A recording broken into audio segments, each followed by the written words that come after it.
This video contains content that some may find disturbing. 12 months ago, nobody knew who this streamer was.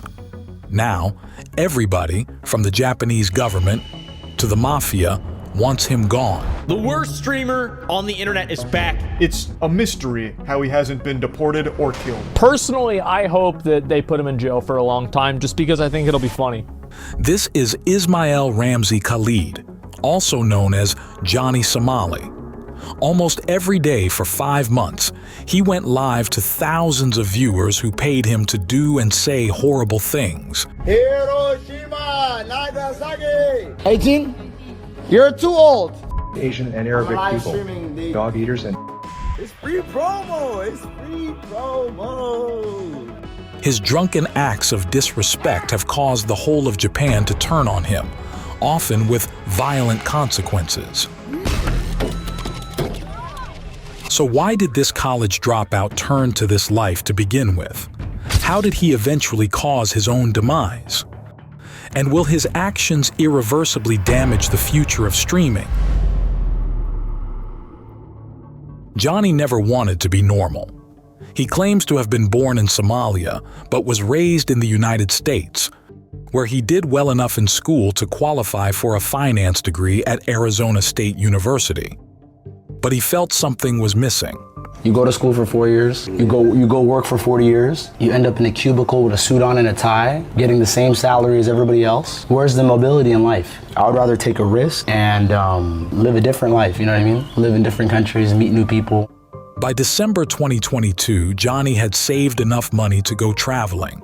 He first went to Colombia, then Thailand, posting travel vlogs to his YouTube channel. This type of content was nothing new. Content creators regularly visit foreign countries to show off different cultures and try new experiences and share them with their audiences. Johnny took a different approach. Oh, dick or drink? Dick or drink? His videos mostly consisted of him partying, eating, and drinking. A lot. But his videos weren't really performing. His stripped-back style of content unsurprisingly struggled to get views. But then, something or someone changed everything. I'm with the homies. We're gonna turn up tonight. Shout out Suspenders, shout out Boy Fly. We getting lit tonight.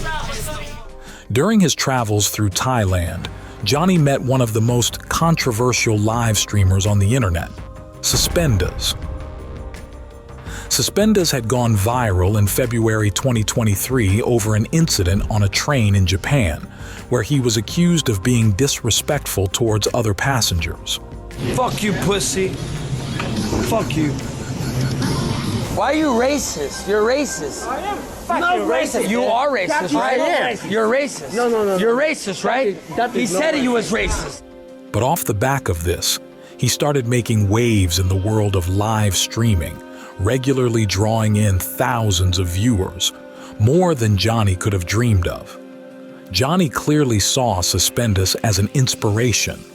Having learned of the notoriety Suspenders' shocking content had given him, Johnny started creating more boundary-pushing videos of his own.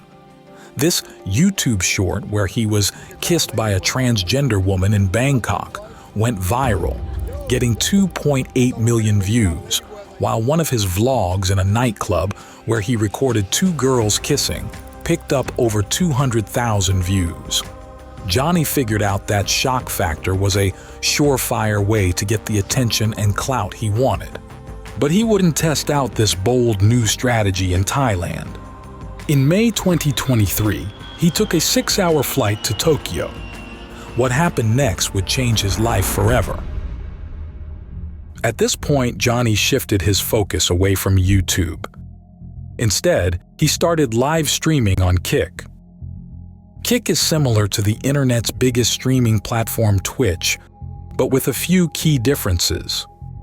Most importantly, its rules on what streamers can or cannot do are much more relaxed than on other platforms, providing a safe haven for the internet's more extreme content creators.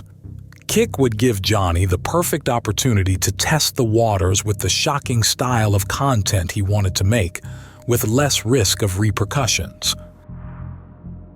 And it all started when he boarded a train in Tokyo. You know what we do to you in Hiroshima and Nagasaki? We destroy it because you don't know how to behave. Wallahi billahi wa tallahi. The nuclear bombings of Nagasaki and Hiroshima during World War II are two of the darkest days in Japan's history. Using this to bait reactions from the Japanese public is seen as extremely disrespectful. Given Japan's reputation for having a respectful, tolerant, and non-confrontational culture, Johnny thought he could say all this without being confronted. He also targeted individual passengers, waving his camera in this man's face and repeating his earlier comments. You know Hiroshima, Nagasaki. You know why you do this? Pearl Harbor. Hiroshima, Nagasaki. But Johnny had perhaps overestimated the patience people had for this sort of thing. You know history. You know. What? Okay, what do you mean? Where are you from? Yeah, you're being obnoxious. You know what we do to you? What do you do? We will do again. Do what? Hiroshima, Nagasaki. You understand? Do you think I'm Japanese? Where are you from? I'm from America. Where are you from? What's your ethnicity? Texas, buddy. What's your ethnicity? I'm Korean. Then sit down, brother. Why don't you sit your ass? Korean War, you know what happened to you?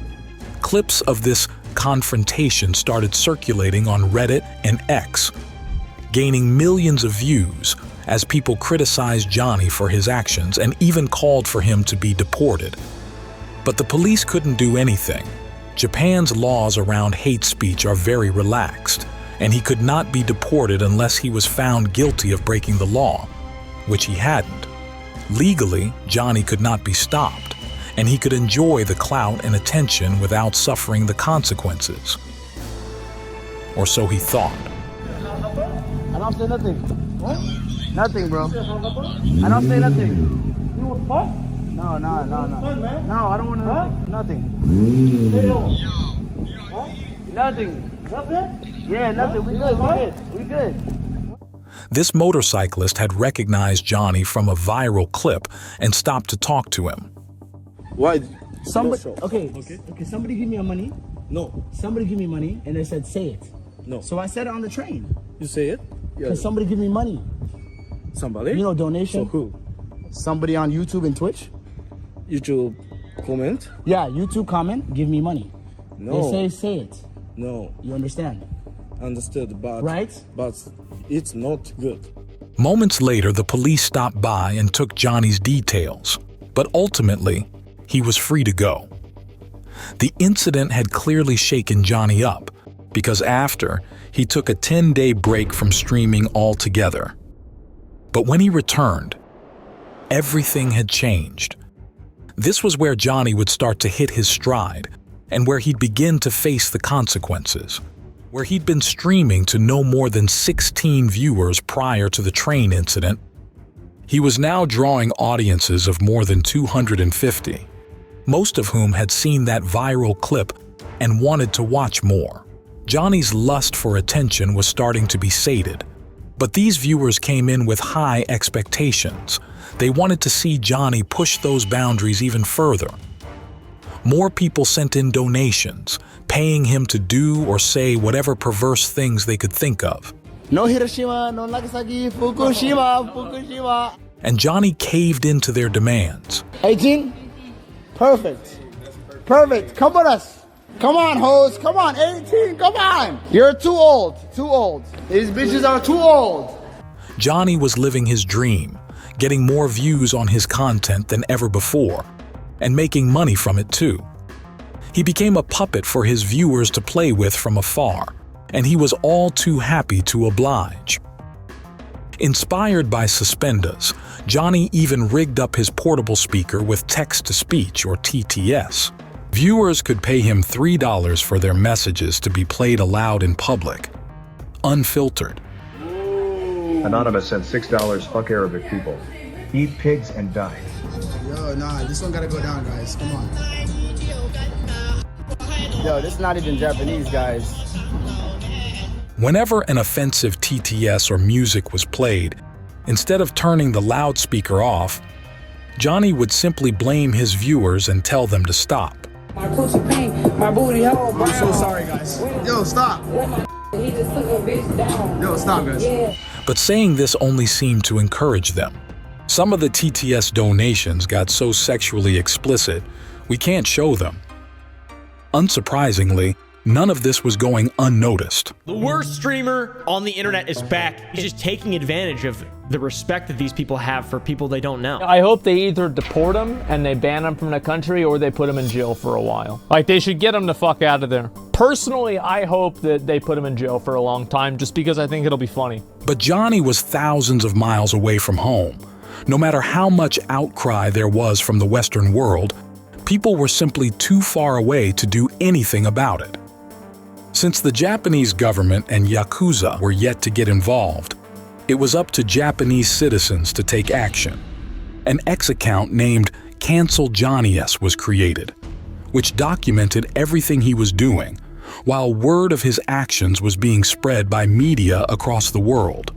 Since he was live streaming, Johnny was sharing his location at all times, so people could easily find and confront him. You know comedian? I can't laugh. You. Because you don't understand different culture. I'm from America. We have different culture than you. Confrontations with Johnny tended to follow the same pattern. He would be pressed by a member of the public who would politely explain why what he was doing was wrong. Johnny would respond by either saying it was a joke, blaming his viewers, claiming he was drunk, or even denying he did anything bad in the first place. These confrontations did nothing to stop him. Instead, they seemed to fuel his fire. Johnny was reveling in the hate, changing his Instagram bio to a Grand Theft Auto-style wanted level to show how much he didn't care about the backlash. After all, as the old saying goes, any publicity is good publicity. All of this attention was getting him more viewers and more money. By June 9th, 4 weeks after his first kick stream, Johnny's peak viewership had rocketed to over 2,000. More and more people were tuning in, eager to see what controversial things he would do. But the party wouldn't last forever. After an incident where he played racist music on a train, a group of content creators found out where Johnny was staying and went to confront him on his doorstep.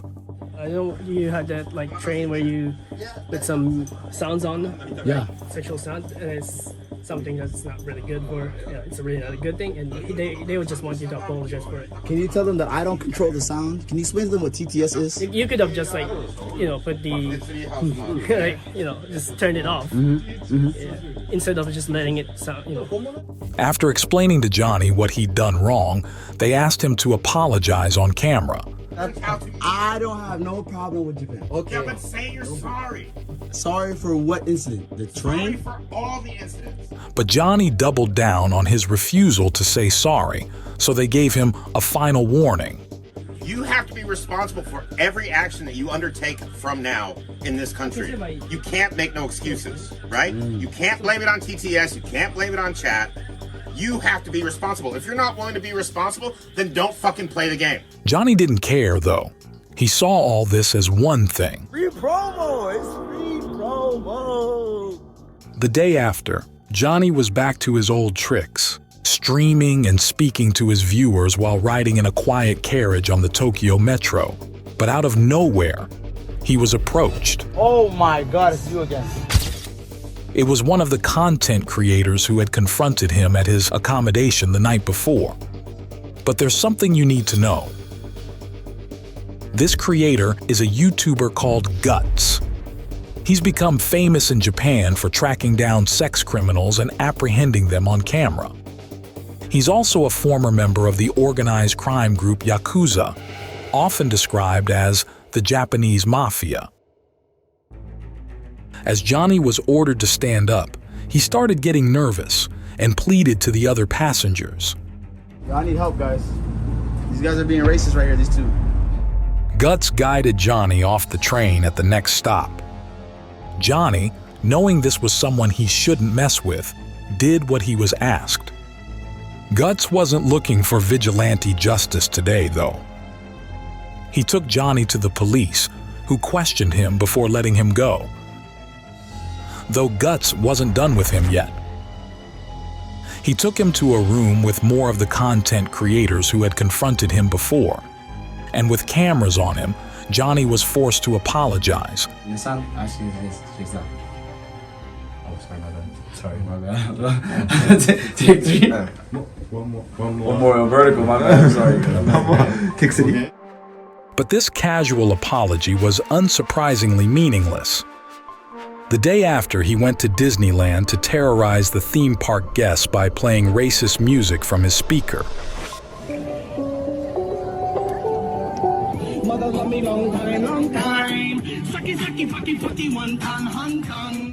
After so many warnings and multiple fake apologies, the patience Johnny had been shown had run out. When news of this incident got out, people retaliated violently. Oh, whoa, whoa, whoa, what the fuck? Yo, you tripping? Yo, Ryu, what the? I hope nobody in the chat was saying weird shit. If I go back and whoa, what the fuck? Johnny, fearing for his safety, fled Japan and headed back to Thailand. Being in a different country gave him the perfect chance to lay low while the heat was still on him. He started hitting clips from his stream with DMCA strikes to reduce the chance of him being recognized. But his troubles were far from over. When he got to Thailand, Johnny finally made a big change to his content. But he wasn't looking to tone it down. As well as harassing members of the public, he started harassing other streamers too. You want your content? I'll give you some fucking content, you fucking bitch. You bitch ass leech. Get kicked out of Thailand too, you fucking dirt piece of shit. Leech, bitch. Beautiful gift for you guys. Here you go. Enjoy it. Oh no. We don't want it. Get the Come on, bro. That's a beautiful gift for you guys. Shout out Eddie, dog. Shout out Eddie, dog. This guy's harassing us. Fuck you, bitch. Yo, what the fuck? Take a swim, bitch. Johnny's phone was damaged after he was pushed into a restaurant fish pond. And he was also banned from Kick, albeit only for 3 days. But when he returned, it was business as usual. Wallahi, I'm not eating this shit. Wallahi. You want some free? Oh my god. What the fuck? I'm done. I don't give a fuck.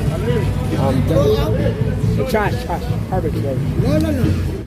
By late June, less than 2 months since his first stream, his Kick viewership was at an all-time high, peaking at over 5,000 viewers. But he had a problem. Word of Johnny's actions started spreading, and it wasn't long before he started getting pressed. Other people that are Johnny Somali, what's going on? Chill out. Oh shit. Relax. No matter where he went, Johnny was getting recognized and confronted. Oh, good. Whoa! Fuck you, dude! Wow! No way, dude! Oh, yeah, I'm like, live stream every time! You cannot live stream every time! He was even approached by a group of Japanese men that some believed to be Yakuza, who made him apologize for his actions again. Apologize to I already did this. Can you translate to this? As Johnny refused to say sorry, he was interrupted by another TTS. Whoa. I don't know what's going on. It's not me. That's the speaker. Johnny then told the group that he was going back to Japan to make more content. Why? I'm going to Japan. I come Tokyo. 2 weeks. Yet again, Johnny was provided with an opportunity to quit. But would he? Of course not. Despite the obvious risks and multiple warnings, on August 18th, 2 months after the Disneyland incident, Johnny was back to terrorizing the Japanese public. Side is like. Go, nigga. I get a lot. This time, he implemented his tactic of harassing other streamers. At one point, he came across popular Twitch streamer Miyako and started talking to her. Yeah, I'm Johnny Somali. Somali. Yeah, Johnny Somali. By this point, Johnny was banned on Twitch, even though he hadn't streamed there in months. But Twitch has a rule where banned streamers aren't allowed to appear on other channels. If they do, that channel will get banned as well. This meant Miyako, who relied on Twitch to make a living, could be banned if she showed Johnny on camera. So Johnny used this as a weapon. And then turn around. Fuck, bye-bye. Get banned, bitch. Get banned, bitch. Get banned. You don't get banned, fuck with me, yo. Yeah, you better walk away. After Miyako got away from him, she broke down. I'm so sorry, guys. Today, I really wanted to have a really great stream. Miyako fortunately wasn't banned, but this incident only fueled the fire against Johnny, whose content was becoming more outrageous by the minute. He teamed up with another streamer called Gino, and together they caused havoc.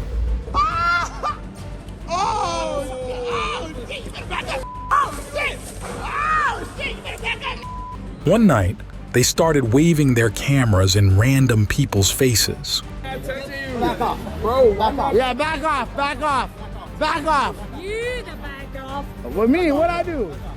I just came. Trying to defend them. They don't like you. Though they picked on the wrong guys, as two tourists intervened and gave Johnny his most brutal punishment yet. Nothing. Oh.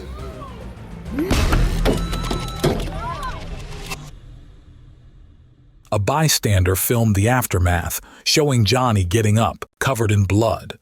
Sure, his reputation and bottom lip was in tatters, but he didn't care. He had viewers, a community, and was living the life he'd been dreaming of. It seemed like Johnny was unstoppable, and the only thing that could stop him was himself. Which is exactly what was about to happen. On August 30th, for the first time, Johnny flew too close to the sun. Oh, he's going into the warehouse? Nah, this is wild. I'm just a cameraman right here.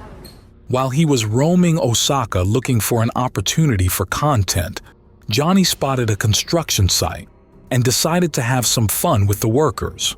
Oh, he's mad. He's getting mad, bro. He's getting activated, dog. Check. He's getting activated, dog. He's pushing him out. Hey, oh, Fukushima. Whoa. Fukushima. Hey, Fukushima. On the face of it, this might not seem like anything out of the ordinary for Johnny, which says a lot, given he repeatedly referenced a disaster at a Japanese nuclear power plant. But it wasn't his words that got him in trouble. It was where he said them. By breaking into this construction site, Johnny broke the law, finally giving the police a reason to arrest him. After months of harassing members of the public in 2 different countries, Johnny was finally facing the music. But the police still had to investigate, meaning he was temporarily free to go. With law enforcement breathing down his neck, you'd expect Johnny to have seen this as the final straw and quit while he still had the option. But would he finally stop? Oh, we back!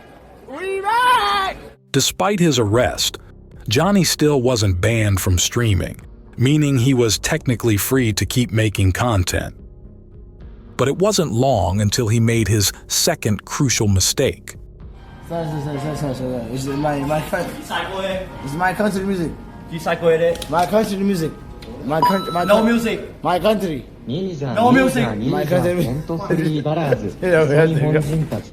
After playing loud music and reportedly entering this restaurant's kitchen, he was arrested again. This time, there were no second chances. Johnny had broken the law for the second time and was officially charged with causing unlawful obstruction to business. Crowds gathered outside the police station where he was to be detained, and onlookers photographed him smiling in the back of the police car. Johnny was held in a police cell, questioned and put in detention for over 6 weeks while he awaited trial. He faced up to 3 years in prison. On December 19, 2023, Johnny appeared before a Japanese court and vowed never to stream again. "I am ashamed," he said. "I apologize to everyone I have inconvenienced. I will not do video broadcasting in the future. I want to return to my home country, continue my studies, and be a role model for my family." After months of racial abuse, harassment, fights, and fake apologies, Johnny was finally about to receive his punishment. He escaped a prison sentence, but was fined 200,000 yen, around 1,400 USD. He was also forced to leave Japan and banned from returning. The charges pressed against him for the incident on the construction site were dropped, so this was the only punishment he would face. After mounting pressure, the Japanese government used this as an opportunity to speak out. Cabinet Secretary Hirokazu Matsuno said, "Of course we must ensure the freedom of YouTubers and other broadcasters, but within that, we must not violate the privacy of others or cause nuisance. Naturally, you must refrain from doing so."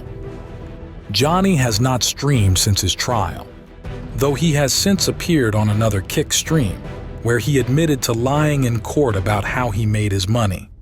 In the court, in front of the judge, in front of 300 people, the prosecutor asked me, "You earn money from advertisers in your videos online, right?" I said, "No."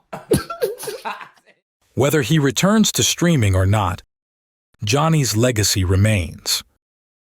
There's been a rise in copycat incidents, with streamers like Rice Gum and Neon also being reported on Japanese news for being nuisances to the public. Restaurants that used to welcome content creators have started banning streaming and filming from their venues out of fear that it'll attract people with bad intentions. And there have been suggestions that Japan will introduce new laws to combat in real life or IRL streaming as a result of Johnny's actions.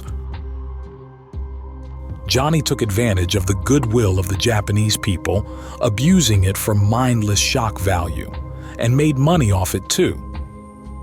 While he'll return to the US with his tail between his legs and his reputation in tatters, Johnny won't suffer any long-term repercussions, nor will he be made to clean up his mess. It's up to everyone else to pick up the pieces.